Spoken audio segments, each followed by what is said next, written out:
Assalamualaikum warahmatullahi wabarakatuh. Bismillahirrahmanirrahim. Alhamdulillahi rabbil alamin.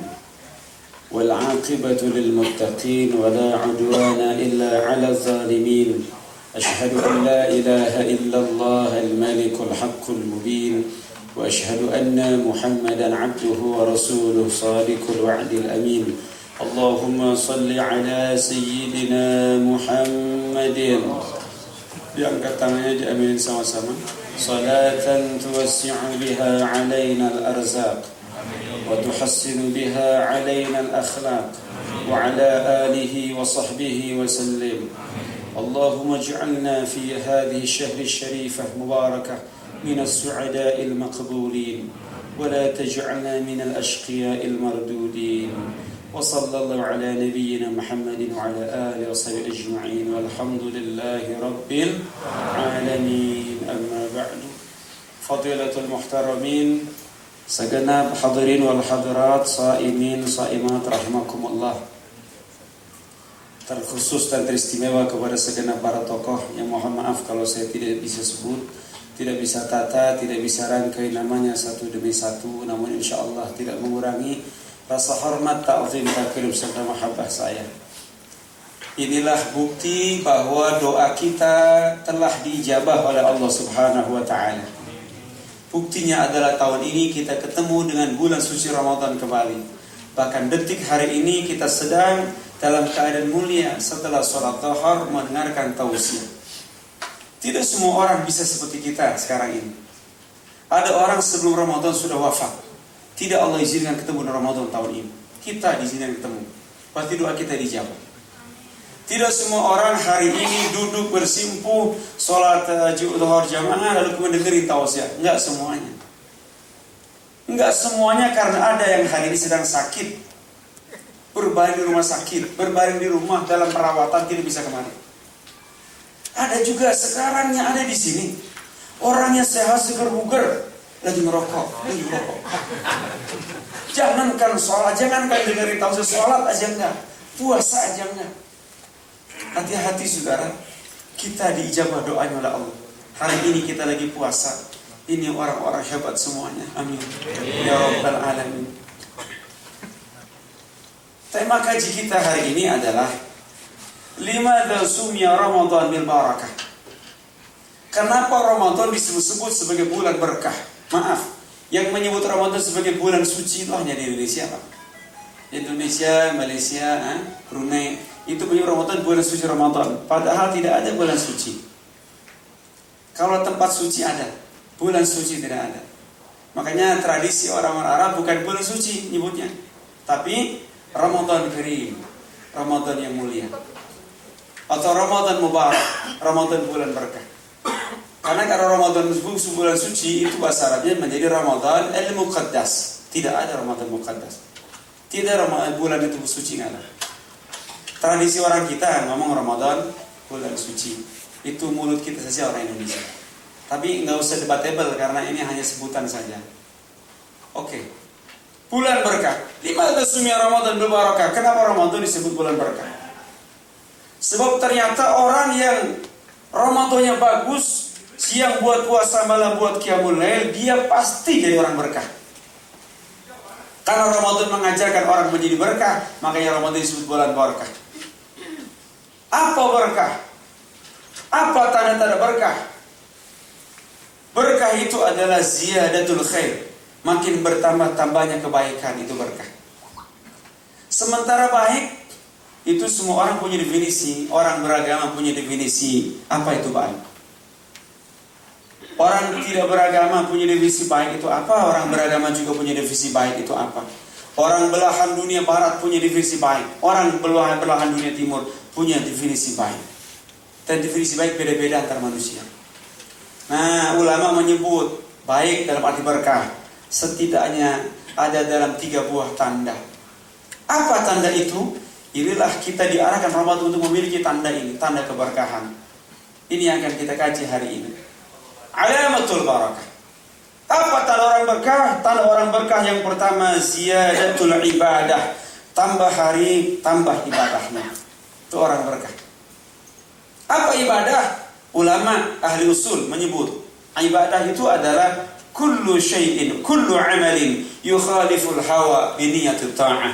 Setiap aktivitas manusia yang berlawanan sama hawa nafsu dengan niat mentaati Allah, itu ibadah.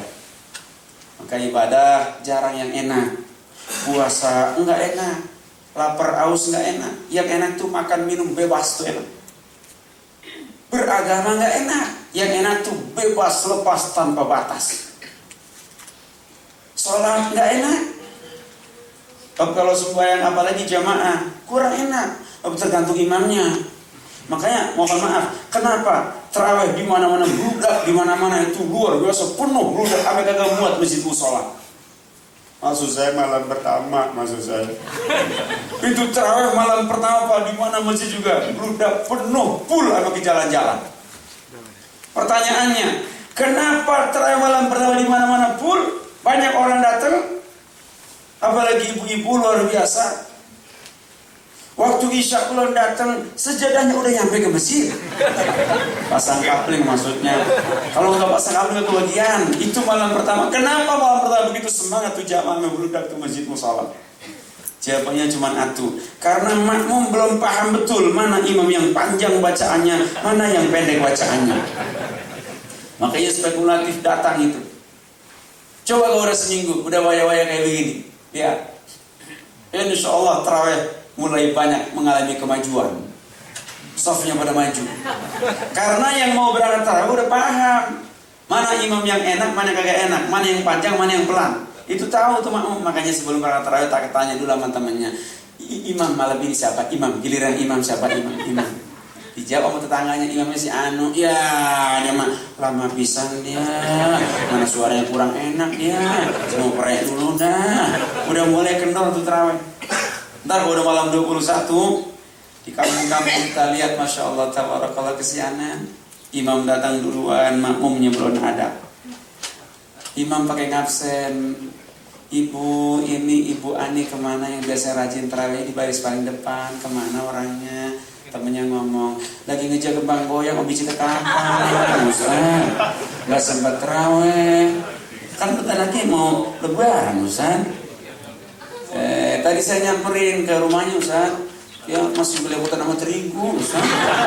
Jadi kalau sempat tarawih. Mudah-mudahan tuh Ani abis ngecek kembang goyang biji ketapang, dia tarawih sendiri di rumah.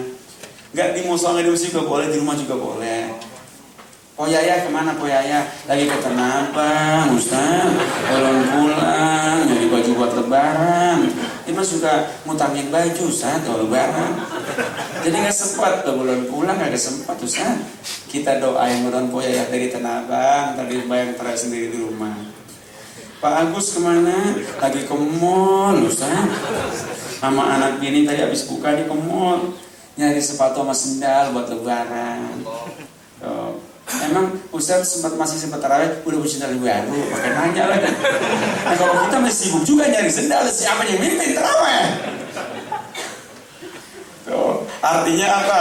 Makin kesono, tempat belanja rame, masjid kembali kosong. Kita kok masih bisa ngisi masjid sampai di malam? Berarti kita orang hebat, orang berkah, tambah ibadahnya. Puasa mengajar kita buat ibadah, sebab siang buat puasa, malam buat qiyamul lail. Tidak ada ibadah ringan, puasa berat. Malah di Indonesia sekarang aneh-aneh, mau Ramadan mau datang ada pernyataan, orang pintar lagi yang ngomong. Apa katanya? Hormatilah orang yang tidak puasa. Ini bagaimana sih pernyataan? Itu mah gak usah dikata kalau begitu mah. Yang puasa dong hormati orang-orang lapar, orang haus. Ini mah gimana otaknya pada orang sekarang ya? Hormatilah orang yang tidak puasa. Kacau. Menurut saya ya masih lebih hebat preman kalau begitu mah. Maaf. Preman karet namanya Johnny. Kalau Ramadan tiba luar biasa, galak garang. Lihat warteg buka, dia bentak tuh warteg. Hoi, ini warteg punya siapa nih? Tahu apa kagak lo Ramadan? Bulan penuh berkah, bulan ibadah. Kenapa masih buka juga? Mana yang punya? Yang punya keluar, iya bang, saya bang yang punya bang. Kenapa bang hubungan begini? Ya habis gimana bang, ini kan harian saya hidup saya begini. Jangan nggak bisa begini. Ini bulan puasa, bulan Ramadan, bulan ibadah, bulan berkah. Terus bagaimana bang? Tutup. Minimal hordeng. Ada hormatnya kan ya? Ada yang punya mata, iya bang. Asal ambil hordeng bang. Itu pakai hordeng. Apa tak preman nih? Nah begini, ini setidaknya hormat sama yang puasa. Preman masuk, kopi atuh. Bagaimana sih ini? Tapi dia ada hormatnya namanya bang. Nah kalau ada orang menghormati orang yang tidak puasa, itu gimana sih? Nggak usah dikata itu. Kita pasti kalau orang muslim yang betul-betul akhlak ini pakai, dia akan hormat kepada semua orang. Masya Allah, Ramadan mau tiba, ada lagi pernyataan hebat. Pernyataan apa? Suara Al-Quran tidak boleh keluar dari pengeras suara, karena itu polusi udara. Omongan apa ini? Heran nih bangsa kita, makin kemarin makin gila pada ini, makin gak karu-karuan. Ada lagi pernyataan, doa-doa di sekolah-sekolah ya sudah saatnya untuk ditiadakan. Ini bagaimana sih otaknya pada? Belum lagi pernyataan bahwa murtad adalah hak asasi manusia. Masya Allah, tabarakallah. Ini nasib ibadah mau bagaimana Pak? Kalau kita aja nggak mau jaga, bagaimana cucu kita nanti? Orang berkah adalah orang yang tambah hari tambah ibadah. Puasa aja kita buat ibadah. Ibadah nggak enak, puasa nggak enak, lapar aus nggak enak. Masya Allah, tabarak. Ngaji kayak begini nggak enak saudara. Ngaji depan bapak-bapak ada kelemahannya, ngaji depan ibu ada kelemahannya, di depan remaja ada kelemahannya. Kalau di depan bapak-bapak ngaji, Masya Allah, paling di kampung-kampung tuh ya, pengajian rutin harian tuh, mingguan, diumumin dari habis maghrib, datang 7 orang. Itu ustadznya ceramah, udah 7 orang juga. 7 orang dibelah-belah lagi, yang 4 pules. Dan tinggal 3 orang itu harapan kita nyampe tuh ngaji ya. Yang 2 budek, tinggal atuh itu, yang atuh puyeng palanya, yang apa-apaan air, pada segala BBM pun naik lagi banyak urusannya, lebaran belum kepikiran biayanya, Masya Allah puyeng pala, udah gak nyampe tuh ngaji. Ibu-ibu kali kalau ngaji pada rame ya, ibu kan di mana rame tuh ngajinya, segeroyokan rame kalau ngaji, mana begitu Pak, ngobrolnya, nih. Oh, udah kagak cocok sama ustaz ya udah ustaznya ceramah buat ceramah pendiri. Oh remaja kali enak ngaji remaja mau ngobrol enggak, mau ngantuk enggak, seger-seger mantep-mantep dananya cakep-cakep. Ini lagu doang pada ngaji, berubah maka agak. Ini kan sama-sama lemahnya. Mohon maaf saudara, ibadah memang berat. Saya sering sampaikan ilustrasi ngaji sama dangdut ramean mana. Pasti ramean dangdut. Masya Allah kalau ada dangdut mah. Buat jemput artisnya aja sengaja nyari mobil terbagus, merek terbaru, bila perlu joknya masih plastikan. Biar jangan malu-maluin, tapi giliran jemput kiai cukup pakai mobil material. Bak terbuka lagi. Emang caranya punya niat hebat ngaji mah.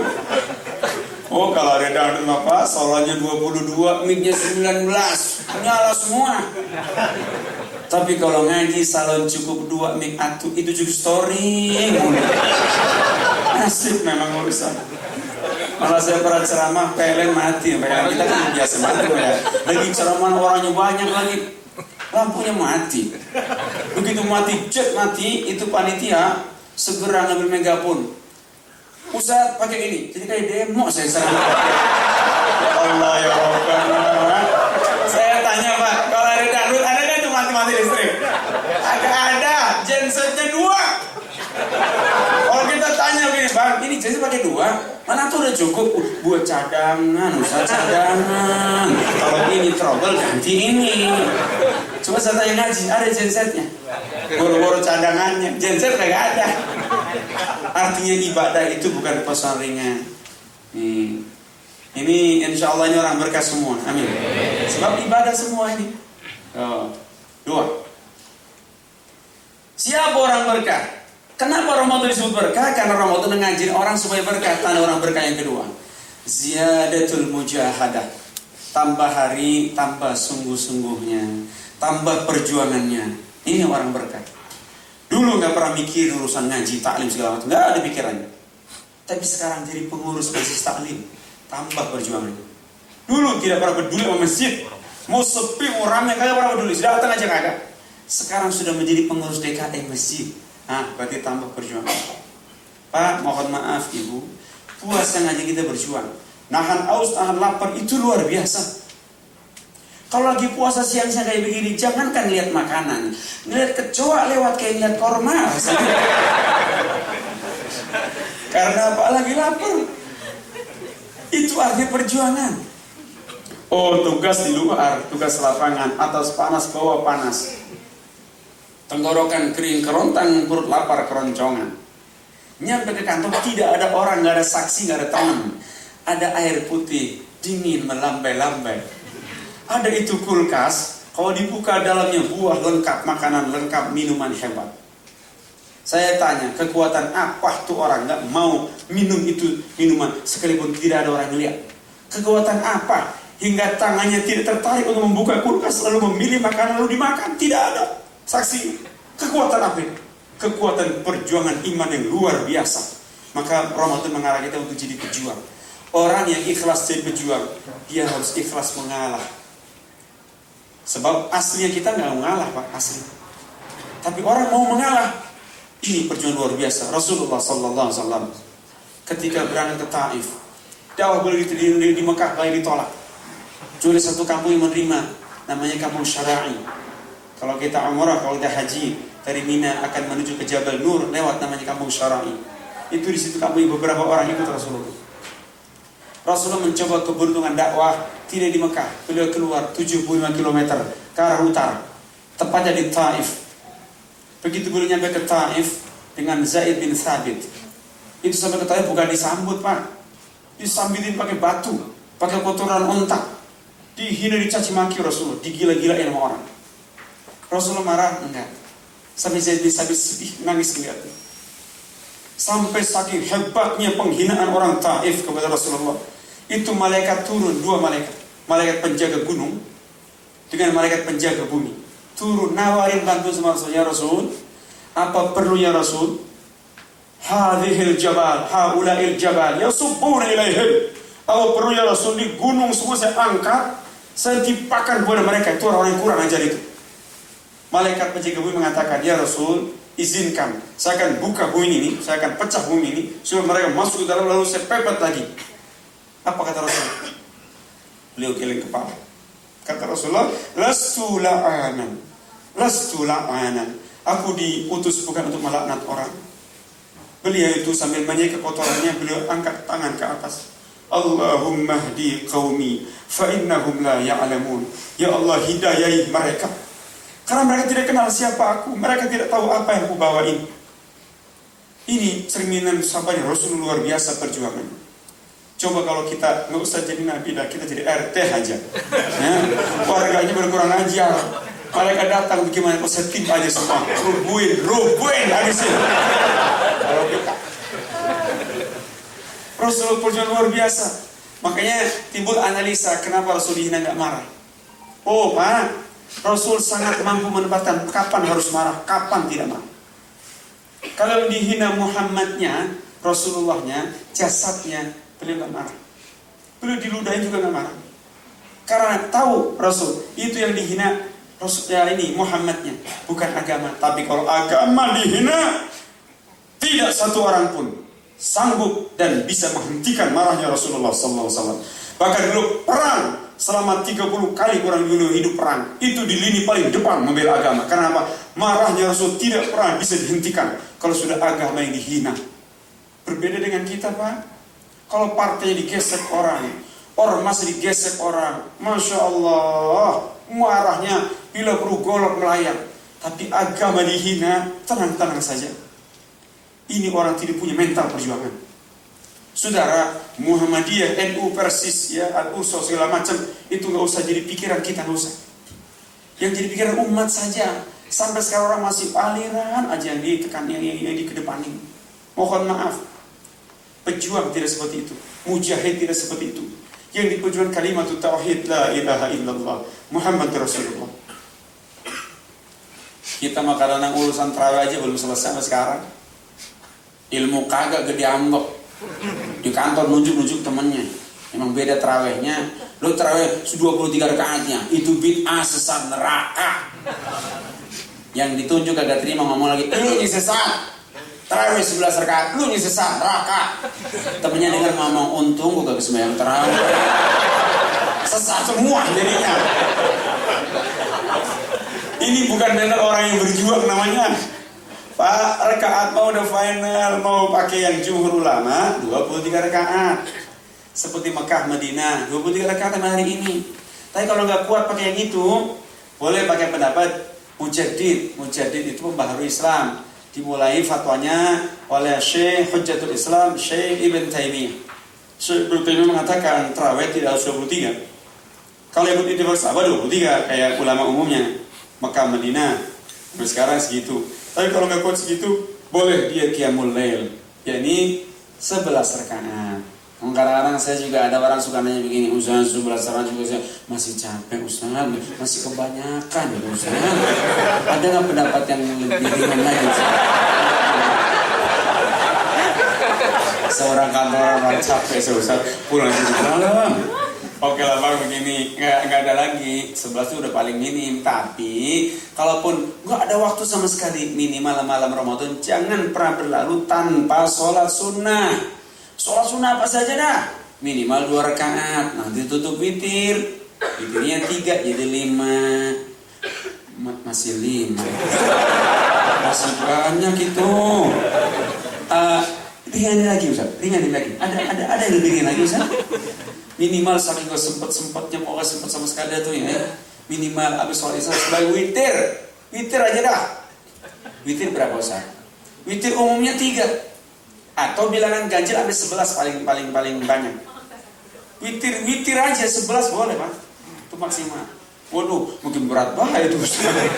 Saya dengar teman saya di kantor katanya witir boleh 1 rakaat Ustaz. Terus bagaimana? Saya rencananya malam ini mau sholat 1 rakaat aja Ustaz. Ya begini Bang, kalau 1 rakaat menurut hemat saya itu boros di persiapannya. Butuh waktu lama. Nyiapin tempatnya butuh waktu.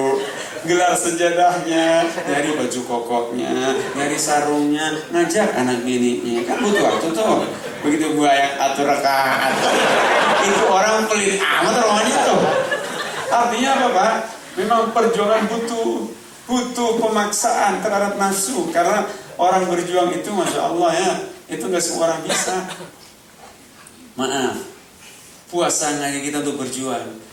Tidak ada suami Pak, laki-laki yang mampu mencintai anak istrinya dengan sepenuh hati, lalu membawa mereka, mengajak mereka ke surganya Allah Subhanahu wa Ta'ala. Tidak ada yang bisa kecuali laki-laki itu adalah pejuang.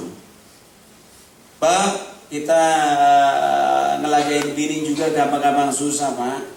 Kita sama bini klop berapa hari dalam seminggu? Lebih banyak dari klopnya.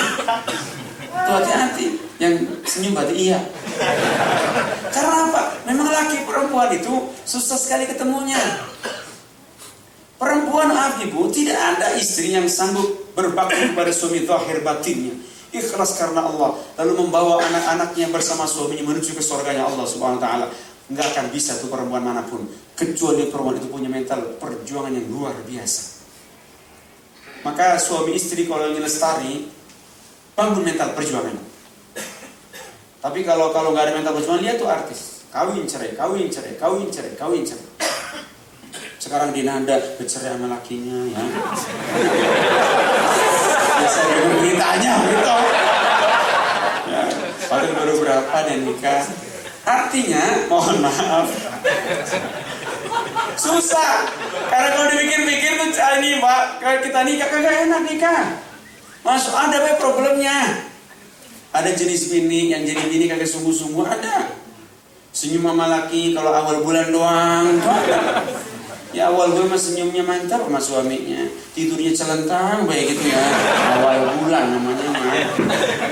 Coba ntar kalau dia paling-paling sampai tanggal 5, tanggal 10 dah paling banter mah. Tapi udah tanggal 20 tidur mulai miring. Tanggal 25 tengkurap, sisanya ngomel.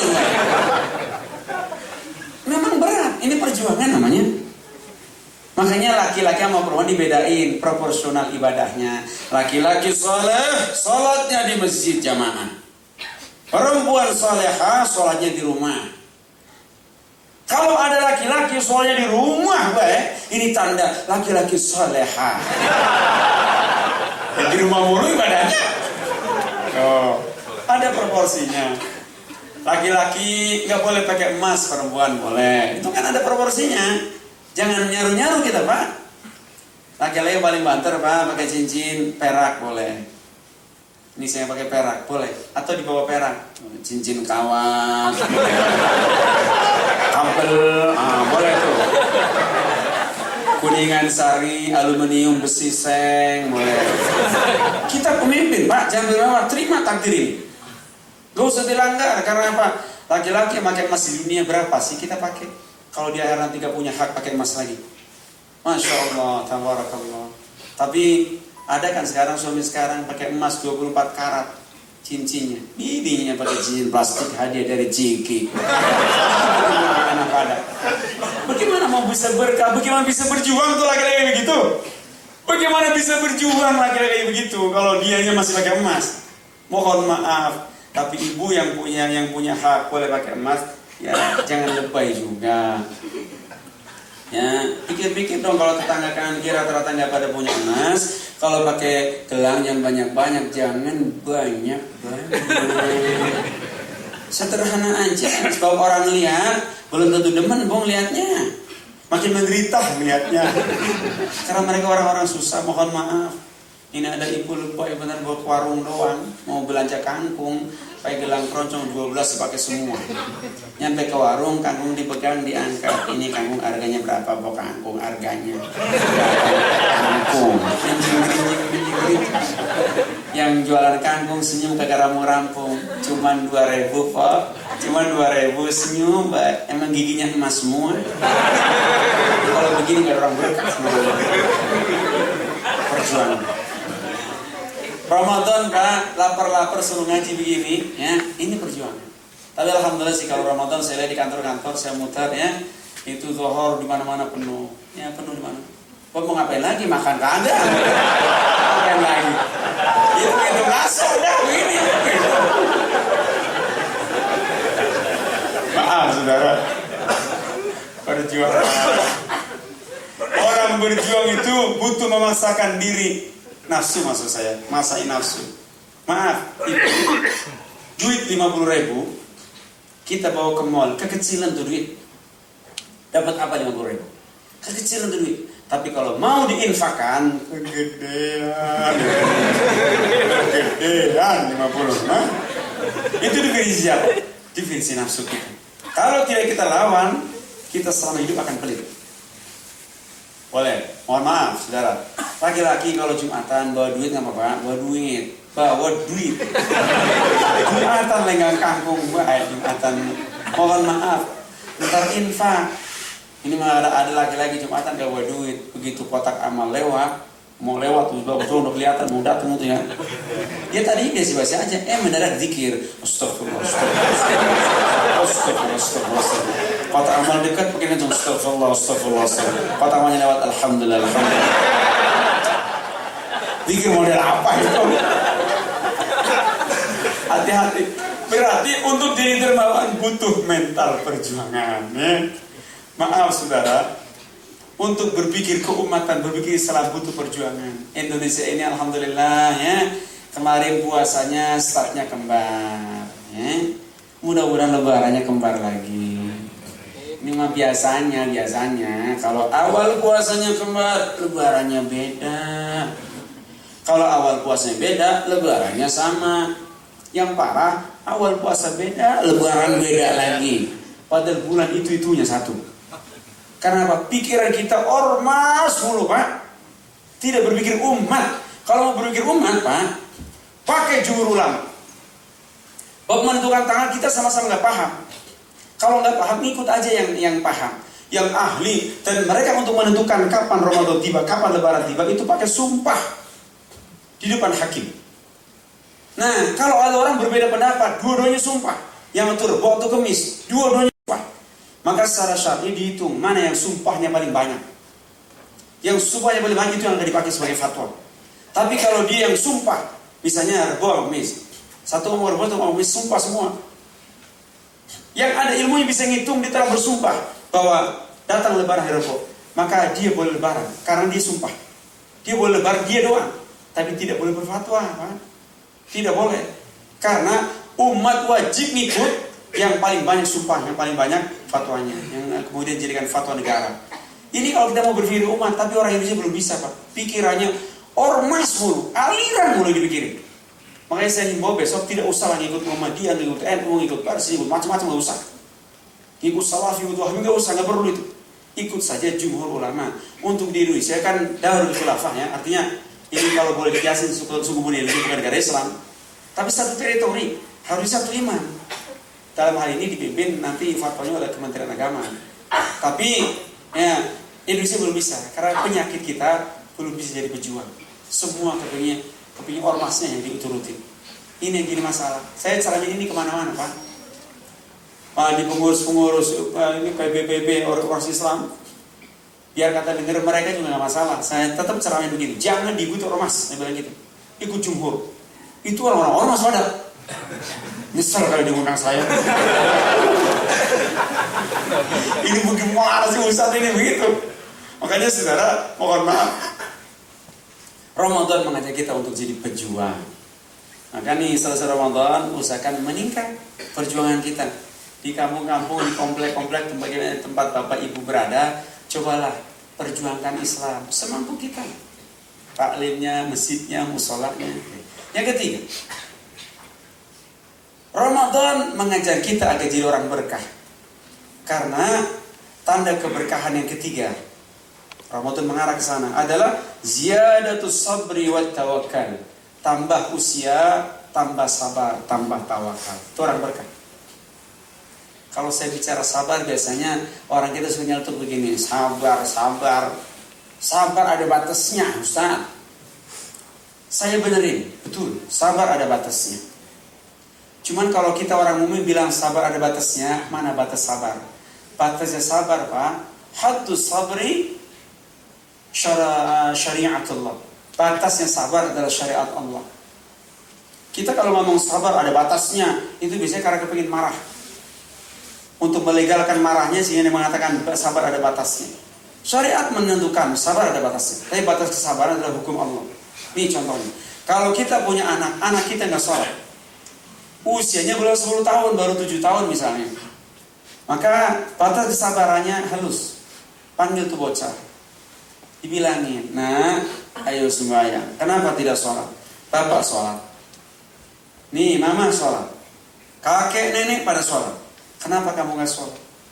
Kita umat Muhammad, kita orang Islam, ayo sholat. Males Pak, ayo bapak gendong, ayo anterin, bapak anterin wudhu. Ayo bapak tungguin.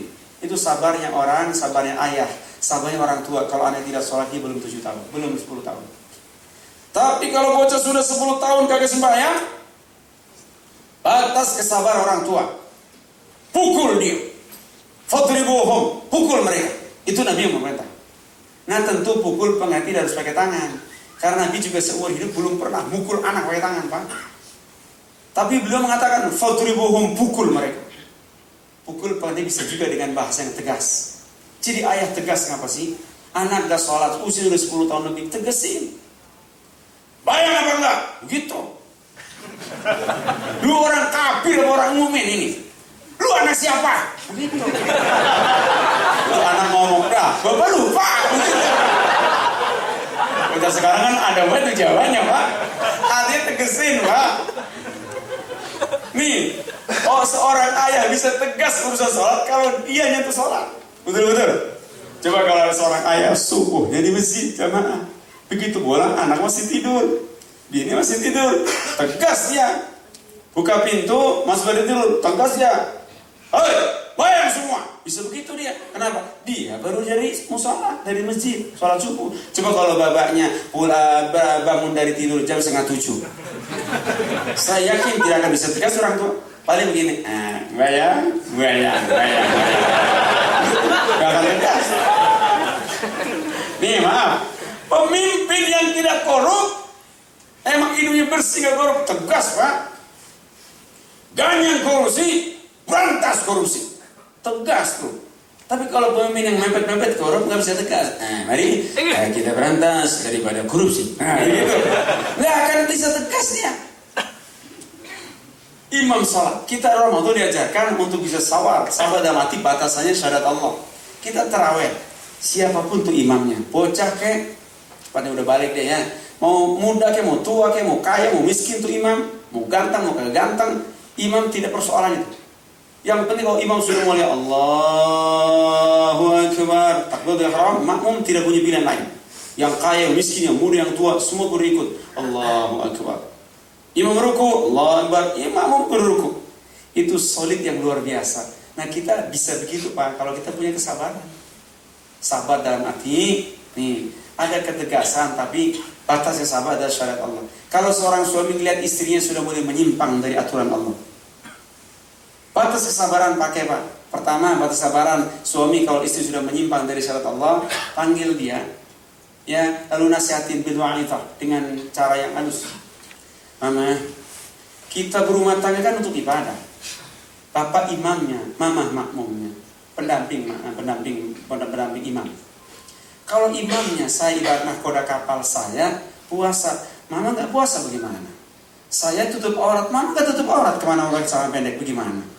Timpang ini kehidupan, nah pakailah tutup aurat, ayo kita sholat, ayo kita puasa. Kalau itu nggak berubah juga, pakai batas sabaran kedua. Suami yang istri sudah mulai menyimpang, tegesin Pak. Bini kudu tegas. Ini kadang laki-laki suka kayak tegas sama bininya, sama orang galak bener.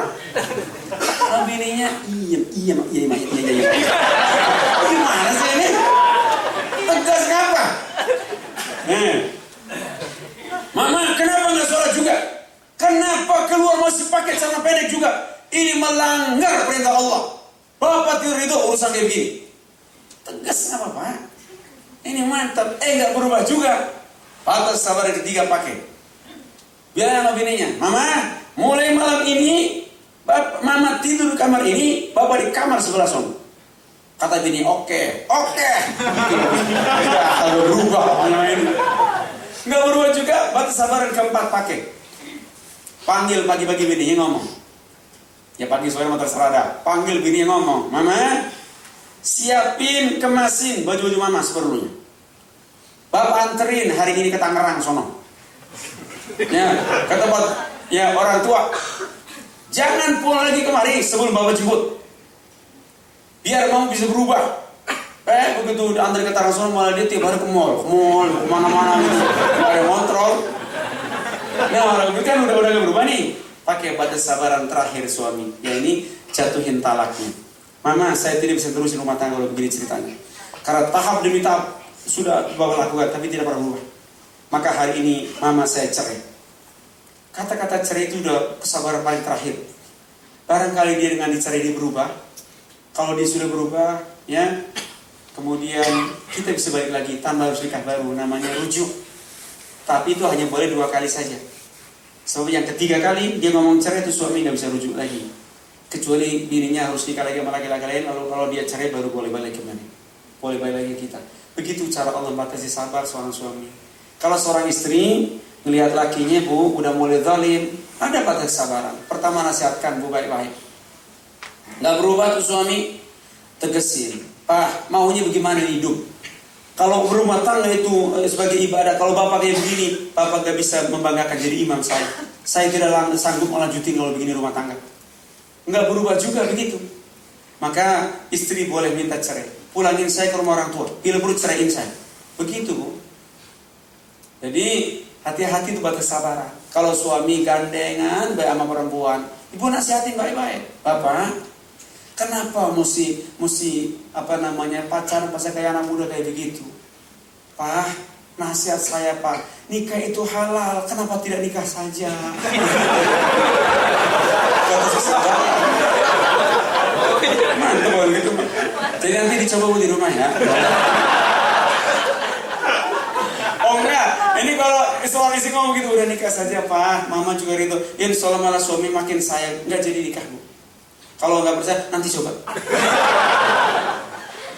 Itu kalau lakinya pengertian, Ustaz. Kalau kayak pengertian, artinya apa? Sabar. Sabar dalam arti agama adalah as-sabru wal harakah. Sabar itu bergerak. Jadi orang sabar itu orang yang bergerak, bukan sabar diam aja, enggak. Orang awam yang sabar, dia berangkat ke Majelis Taklim nuntut ilmu agama. Itu orang awam sabar. Orang alim yang sabar, dia ajarin umat, dia tidak pernah jual belikan untuk agama. Orang kaya sabar, dia audit hartanya, dia bayar zakatnya.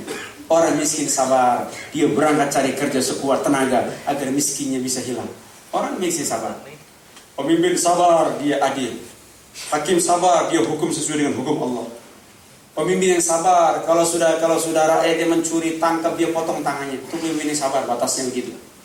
Kalau belum sampai nisab, takzir dia, entah di penjara, entah dicambuk. Itu kalau hukum Islam, tapi tidak berlaku di Indonesia. Hati-hati saudara, sabar batasnya hukum Allah. Orang sakit yang sabar, berangkat ke warung beli obat, minum obat. Masih puyeng, berangkat ke dokter. Masih puyeng juga ke rumah sakit. Puyeng juga opnam. Puyeng juga siap-siap kalau begitu. Kalau puyeng baik urusannya. Dan usia manusia tidak lama Pak. Nabi mengatakan baina sittin wa sab'in, antara 60-70-an tahun. Nah lama kita punya usia. Malah kalau sudah 70 tahun ke atas masih hidup, biasanya nggak standar lagi hidupnya. Minum manis nggak boleh karena ada gulanya. Makan asin nggak boleh karena darah tingginya kumat. Sayur asem pun harus waspada karena ijo-ijoan nggak boleh, kacang-kacang nggak boleh, emping nggak boleh. Minuman soda berpewarna nggak boleh, kopi nggak boleh, teh nggak boleh. Masya Allah, merokok terlarang, kopi apalagi. Daging kambing, dilarang keras. Duren dilarang juga. Nasi ditaker. Makan apa gitu? Udah bapak kagak boleh. Nih. Maka kamu masih pada muda-muda, semangat ibadah, semangat berjuang supaya maksimal. Kalau Nabi usianya 63 tahun. Kalau kita ingin usia Nabi 63 tahun. Jadi kalau di sini ada yang usianya hari ini sudah 62 tahun lebih 10 bulan, saya saranin haram makan yang enak-enak. Kalau kira-kiranya belum pernah ke Ancol, buruan bawa ke Ancol. Sampai ke Ancol, suruh naik semua wahana, suruh naik semua. Takut dia penasaran. Ntar pulang masih hidup, bawa ke taman safari, biar tahu warna-warni binatang. Pulang taman safari masih hidup, bawa ke taman mini, supaya tahu berbagai bentuk rumah. Karena usia tinggal 2 bulan lagi. Tapi kan kita nggak tahu usia. Ramadan ini kita ketemu. Semoga kita jadi berkah. Kesimpulannya, tanyakan kepada setiap kita. Bila perlu kita introspeksi diri, lalu kita evaluasi. Kita ini tambah nggak ibadahnya? Kalau tambah berarti berkah hidupnya. Dan Ramadan ini berhasil. Yang kedua, tambah nggak perjuangannya? Kalau makin hari makin cuek ya kacau. Orang haji Pak, orang dulu ngomong begini nih, supaya nambah nih. Orang haji kalau berangkatnya kayu, pulang mesti jadi kusen. Jadi kusen, jadi pintu, jadi jendela, jadi meja, jadi kursi. Bagusnya, nanti berangkat haji harus berubah pulangnya. Ada orang berangkat haji, ibaratnya kayu berangkatnya, pulang masih kayu lagi itu. Itu namanya haji nggak berubah, umroh nggak berubah. Ya, tetap kayu aja, berarti jalan-jalan dia. Malah ada yang parah bener, berangkat kayu, pulang jadi arang. Ini orang yang parah begitu. Berangkatnya pelit, pulang koret. Nah ini kacau urusannya. Kalau begini udah kacau-kacauan udah. Kita nggak boleh, tambah perjuangan biar berkah. Yang ketiga, tambah sabar. Semoga keberadaan kita di Ramadan ini menjadi Ramadan terbaik di antara Ramadan kita yang pernah berlalu. Terima kasih. Lebih dan kurang mohon maaf. Kafatul majlis. Subhanakallahumma bihamdika asyhadu an la ilaha illa anta astaghfiruka wa atubu ilaik. Billahi taufiq hidayah. Wassalamualaikum warahmatullahi wabarakatuh.